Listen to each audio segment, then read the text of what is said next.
Hello friends, welcome to my channel S A. Multan.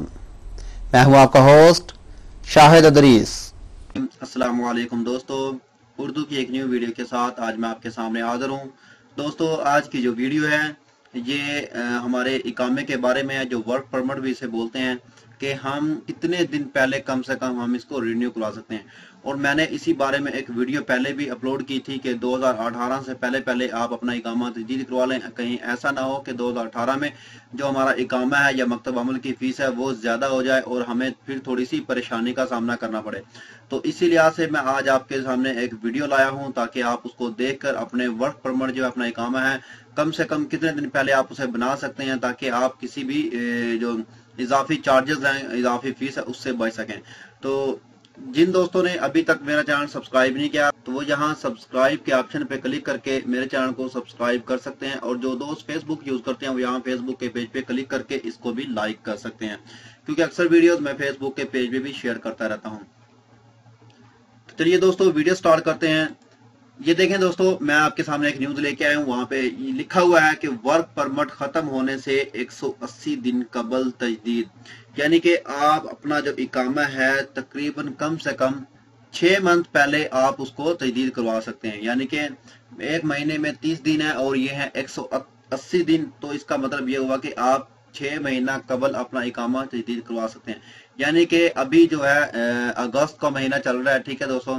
आप जिसका 2018 में इकामा खत्म हो रहा है यानी कि जनवरी तक, तो आप उससे पहले आप अपना 6 महीने, 4 महीने, 5 महीने, 3 महीने किसी का इकामा रहता है तो आप इसको तजदीद करवा लें। कि हो सकता है कि 2018 में मकतब अमल की फीस, या सुन रहे हैं कि 200 रियाल जो इजाफी चार्जेस हमसे लिए जाएंगे टैक्स की मद में, तो वो लगने के चांसेस हैं। तो इससे पहले आप अपना इकामा तजदीद करवा सकते हैं। वर्क परमिट खत्म होने से 180 दिन कबल तजदीद करवा सकते हैं। ये वजारतुल अमल की खबर है, उन्होंने शाया की हुई है। तो दोस्तों, वो यहाँ पे लिख भी रहे हैं कि ग्रीन और प्लाटिनियम कैटेगरी की कंपनियां अपने मुलाजमीन के वर्क परमिट खत्म होने से 180 दिन कबल तजदीद करा सकती हैं। वजारत मेहनत ने ग्रीन और प्लाटिनियम कैटेगरी में मौजूद कंपनियों को ये सहूलत दी है। तनख्वाहों के तहफ़्फ़ुज़ के सिस्टम में अंदराज कराने के लिए वजारत ने कंपनियों को 10 दिन की मोहलत दी है। यानी कि जिन कंपनियों में तनख्वाहों का मसला चल रहा है, वो इस तनख्वाहों का सिस्टम जो है, कितनी तनख्वाह कितने वर्कर पर वर्कर को दे रहे हैं, तो इस हिसाब से वो अपना अंदराज करवाएं। वो कंपनियां जिनके कारकुनों की तादाद 60 से 79 यानी कि 60 से 79 तक है, वो 10 दिन के अंदर तनख्वाहों के तहफ़्फ़ुज़ के सिस्टम में अपना अंदराज करा लें, ठीक है।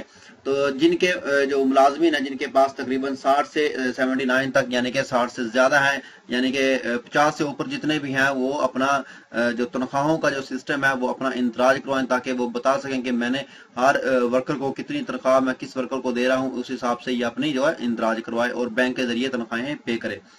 वजारत ने जोर देकर कहा कि जो कंपनियां मुलाजमीन को वक्त पर तनख्वाह नहीं देंगी उन्हें फी कारकुन 3000 रियाल जुर्माना अदा करना होगा। तनख्वाहों के तहफ़्फ़ुज़ के सिस्टम में अंदराज न करने वाले कंपनियों का कंप्यूटर भी बंद हो सकता है। यानी कि हर तरह से वो कोशिश कर रहे हैं गवर्नमेंट के हर वर्कर को पर मंथ जो है उसको सैलरी दी जाए। अगर आप उसको सैलरी नहीं दे रहे तो आपको कंपनी को यानी कि 3000 पर वर्कर के हिसाब से जुर्माना होगा, और उसकी जो कंपनी का कंप्यूटर है उसको भी बंद कर दिया जाएगा और उसको रेड जोन में रख दिया जाएगा। तो दोस्तों, आप इससे फायदा उठाएं ताकि आप अपना इकामा जो है वो रिन्यू करवा लें कम से कम 180 दिन पहले। अभी आप करवा सकते हैं, ना कि आने वाले दिनों में कुछ प्रॉब्लम हो, यानी कि कुछ टैक्स की मद में पैसे ज्यादा हो जाए, फीसें ज्यादा हो जाए तो मसला बनेगा। तो इसलिए आप पहले से ही अपने इकामे को तजदीद करवा लें। तो दोस्तों, उम्मीद करता हूँ आपको इस वीडियो की समझ आई होगी। अगर आपको ऐसा लगता है कि इस वीडियो से आपकी थोड़ी सी भी हेल्प हुई है या आपको थोड़ी सी भी इंफॉर्मेशन मिली है, तो दोस्तों मेरे चैनल को सब्सक्राइब करना मत भूलिएगा। तो मिलते हैं किसी न्यू वीडियो में किसी न्यू इंफॉर्मेशन के साथ। मुझे दीजिए इजाजत। ओके, अल्लाह हाफिज।